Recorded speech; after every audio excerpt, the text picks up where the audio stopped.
Hello guys, कैसे हैं आप सभी। मेरा नाम है सौरभ शर्मा और मैं स्वागत करता हूं आप सभी का इस शानदार से सेशन में। राइट, तो क्योंकि आप सभी को पता है एसएससी जेई का नोटिफिकेशन आ चुका है।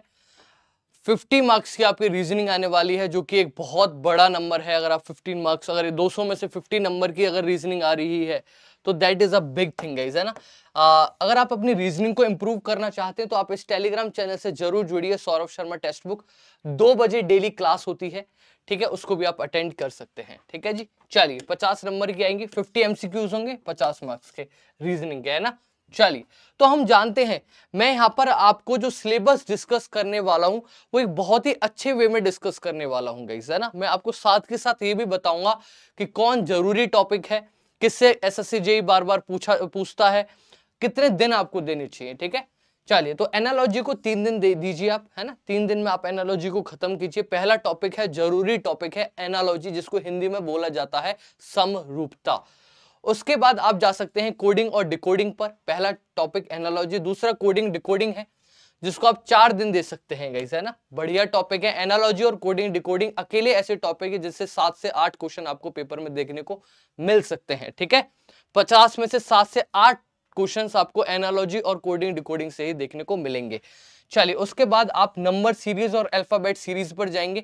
सीरीज भी ऐसा टॉपिक है जिससे 3 से 4 क्वेश्चन आपको देखने को मिलते हैं। तीनों के तीनों टॉपिक ये बड़े टॉपिक हैं, चाहे मैं एनालॉजी की बात करूं, चाहे मैं कोडिंग डिकोडिंग, चाहे मैं नंबर सीरीज या फिर अल्फाबेट सीरीज या फिर मिक्स्ड सीरीज की बात करूं। ठीक है, उसके बाद आप जाएंगे लॉजिकल पजल पर, क्वांट बेस्ड पजल पर जाएंगे। ठीक है, पजल आप पढ़िए, पजल बेस्ड क्वेश्चन भी आते हैं 1-2 क्वेश्चन। सिटिंग अरेंजमेंट 2 दिन दीजिए। सिटिंग अरेंजमेंट लीनियर पढ़िए, सर्कुलर पढ़िए, है ना, और स्क्वायर टाइप इतना टफ नहीं आती है एसएससी जेई के अंदर, आप इजीली बना लेंगे। ठीक है ना, सिटिंग अरेंजमेंट आती है, पजल आती है, डिक्शनरी का ऑर्डर आता है गाइस। डिक्शनरी ऑर्डर समझते हो ना, जैसे कि आपसे पूछ लिया रोड, रैक, है ना, इस तरह के जितने भी वर्ड्स हैं उनको अरेंज कीजिए डिक्शनरी के अकॉर्डिंग। एक ये है लॉजिकल अरेंजमेंट ऑफ वर्ड्स, ये इसको हम जनरली स्किप कर देते हैं, बट एक बहुत जरूरी टॉपिक है। हर बार एक क्वेश्चन एसएससी जेई इस वाले टॉपिक से पूछता ही पूछता है। इसके अंदर क्या आता है, इसके अंदर आता है कि जैसे जैन, फेब, मार्च, अप्रैल, मई, भाई इसको एक लॉजिकल वे में अरेंज करो। तो आपको पता ही है, तो मैंने ऑलरेडी एक वे में अरेंज कर दिए हैं। ठीक है, जैसे एक क्वेश्चन आ जाता है कि रिपब्लिक डे, इंडिपेंडेंस डे और गांधी जयंती, ऐसे 4-5 इवेंट वो दे देता है और कहता है कि इनको लॉजिकल वे में अरेंज करिए। तो इस तरह के जितने भी क्वेश्चन होंगे वो लॉजिकल अरेंजमेंट ऑफ वर्ड्स में आते हैं। मैट्रिक्स छोड़ सकते हैं, नहीं आता है फिर भी एक क्वेश्चन करके देख लीजिएगा, 2-3 क्वेश्चन है ना, करके देख लीजिएगा, उसमें आपको समझ आएगा मैट्रिक्स क्या होता है।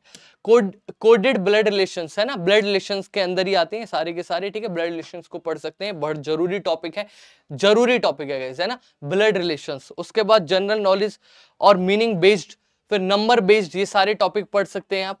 ठीक है, फिर लेटर बेस्ड पढ़ सकते हैं, डिक्शनरी और डायरेक्शनल डिक्शनरी। गाइस ये जो लेटर बेस्ड है ना, कंफ्यूज मत होइएगा, ये इसी की बात चल रही है। ठीक है, general knowledge, meaning based, number based. ठीक है ना, चलिए, उसके बाद आएगा डायरेक्शन। उसके बाद क्या आएगा आपका डायरेक्शन। ठीक है, ये जो टॉपिक है ना, इसमें कंफ्यूज मत हो जाइएगा, ये ऑड वन आउट है। क्या है ये टॉपिक? Odd one out. इसको क्लासिफिकेशन भी कहते हैं गाइस। ठीक है ना, ये थोड़ा मैं लिखना भूल गया हूं यहाँ पे, माफ कीजिएगा। ये क्लासिफिकेशन टॉपिक क्या है? Odd one out.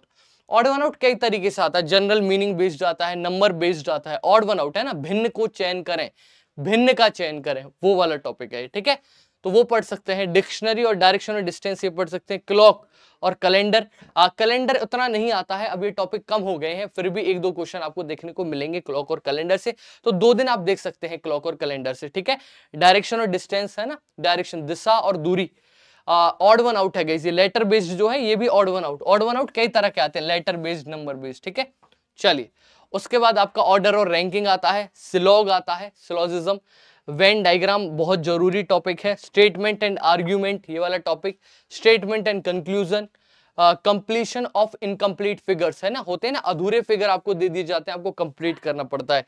Figure counting आता है, क्यूब और डाइस, हिडन इमेज आता है गाइस। इसके अलावा mirror image, paper cutting and folding, missing number, arithmetical reasoning. इस तरीके से आपका 50 नंबर का, है ना, आप इसकी पीडीएफ भी मेरे टेलीग्राम चैनल पर मिल जाएगी सिलेबस की। ठीक है ना, मैं ये पीडीएफ भी डाल दूंगा, ये जरूर ज्वाइन करें मेरा Telegram channel Saurabh Sharma text book.